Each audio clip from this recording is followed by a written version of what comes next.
Hello friends, welcome to Mittal's kitchen. તો આજે આપણે કાળા તલનું કચોરી બનાવવાના છે.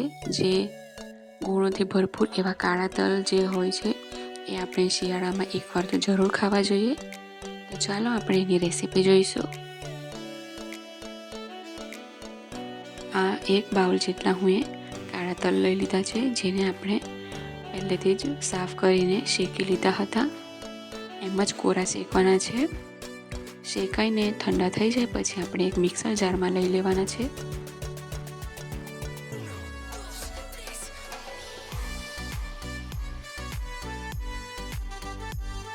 હવે આપણે મિક્સરને ઓન ઓફ કરીને એકદમ ક્રશ કરી લેવાના છે. તેલ છૂટું નહીં પડે તેનું આપણે ખાસ ધ્યાન રાખવાનું છે.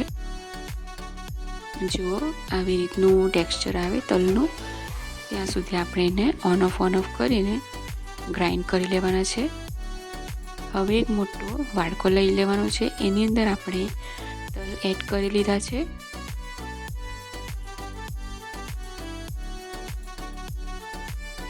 એની સાથે જ આપણે તલનું તેલ એડ કરવાનું છે. 4 થી 5 ચમચી જેટલું તેલ લેવાનું છે. અને જો તમારી પાસે તલનું તેલ ન હોય તો તમે શીંગ તેલ પણ યુઝ કરી શકો છો. એનાથી પણ ટેસ્ટ સારો આવશે.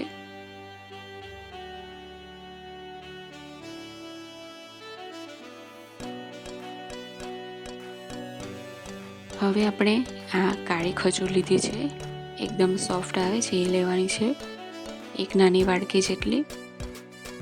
એની સાથે જ દ્રાક્ષ લીધી છે 2 ચમચી જેટલી. આ બદામના પીસ કરી લીધા છે નાના નાના, એ છે. સાથે જ આપણે મગજતરીના બી લીધા છે 2 ચમચી જેટલા. 8 થી 10 નંગ જેટલા કાજુને આપણે ટુકડા કરી લીધા છે. 2 ચમચી જેટલી આપણે ખસખસ લીધી છે, એમાંથી આપણે અડધી ચમચી જેટલી રવા દેવાની છે. અને આ કોપરાની છીણ લીધી છે 1 વાડકી જેટલી. અને તલ લીધા હતા જે બાઉલથી, એ જ આપણે માપ લેવાનું છે. 1 વાડકી તલ હોય એટલે એની સામે આપણે અડધી વાડકી જેટલો ગોળ લેવાનો છે. આ દેશી ગોળ લીધો છે, એનામાં ખૂબ જ સારા ગુણધર્મો રહેલા છે, જે હેલ્થ માટે ખૂબ સારો હોય છે. જે વ્હાઈટ ગોળ આવે છે એ નથી લેવાનો, એમાં કેમિકલ વધારે હોવાથી એટલું હેલ્થ માટે સારું નથી. એટલે આપણે દેશી ગોળ જ લેવાનો છે. અને હવે આ બધું એક રસ થઈ જાય ત્યાં સુધી આપણે મિક્સ કરી લેવાનું છે. આપણે હમણાં થોડું મિક્સ કરી લઈએ, પછી તેલ આપણે પાછું એડ કરીશું.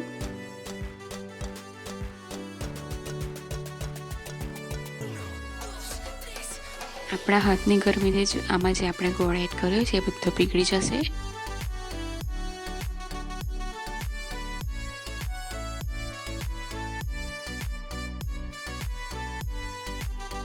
હવે આપણે ફરીથી તેલ એડ કરવાનું છે.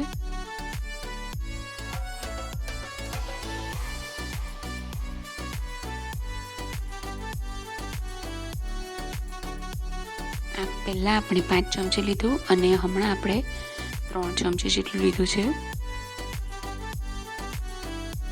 આપણે જે જમવા માટે ચમચી જે યુઝ કરીએ છીએ એ ચમચીનું જો આપણે માપ લીધું છે ચમચીનું તેલ લેવા માટે.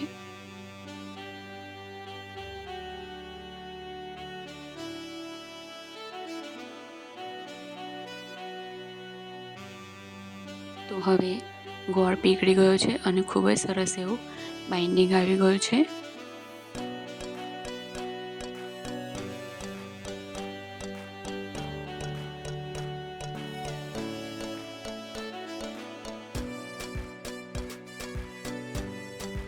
તો હવે રેડી થઈ ગયું છે. હવે આપણે આ બાઉલ લીધો છે, એની અંદર આપણે થોડુંક તેલનો હાથ ફેરવી લીધો છે, ગ્રીસ કરી લીધો છે વાટકાને. એની અંદર હવે ડેકોરેશન માટે 2 કાજુના ફાડા મૂક્યા છે આવી રીતે.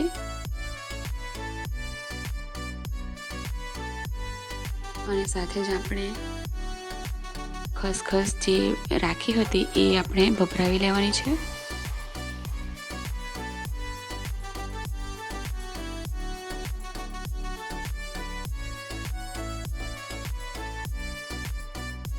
અને આ મગજતરીના બી છે, એ પણ આપણે લઈ લીધા છે.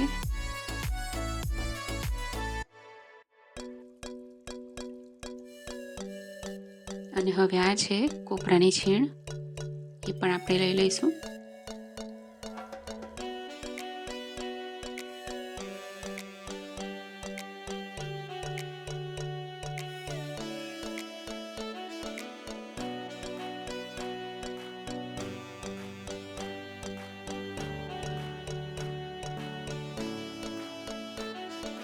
તો હવે આપણું જે મિશ્રણ છે એ આપણે ધીરે ધીરે બધું આની પર મૂકી લઈશું.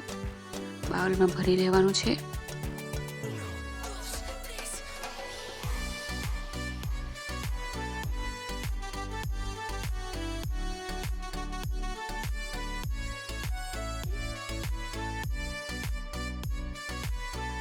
તો ફ્રેન્ડ્સ, કાળા તલ ખૂબ જ હેલ્ધી છે, હેલ્થ માટે ખૂબ જ સારા છે, તો તમે પણ બનાવજો. તો હવે આપણે આ બાઉલ ભરી લીધો છે અને આપણે ચમચીથી પ્રેસ કરી લેવાનું છે, જેથી બધું એક સરસ અંદર બેસી જાય.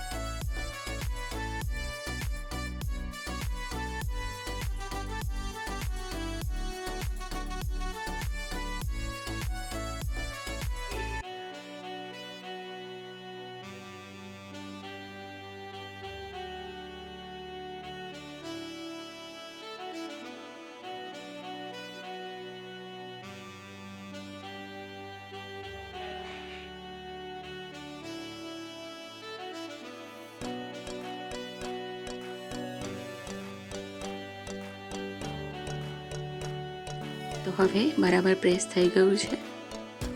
હવે આપણે એને સર્વિંગ ડીશમાં લઈ લઈશું. તો આપણે એક ડીશ લઈ લીધી છે. આવી આપણે વાડકાની ઉપર આવી રીતે ઊંધી મૂકી દેવાની છે અને પછી એને ઉલટાવી લેવાનું છે.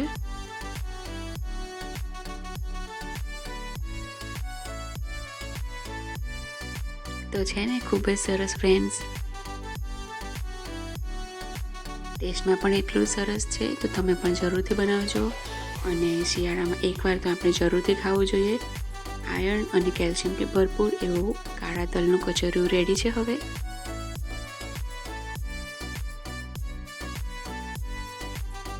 Thanks for watching.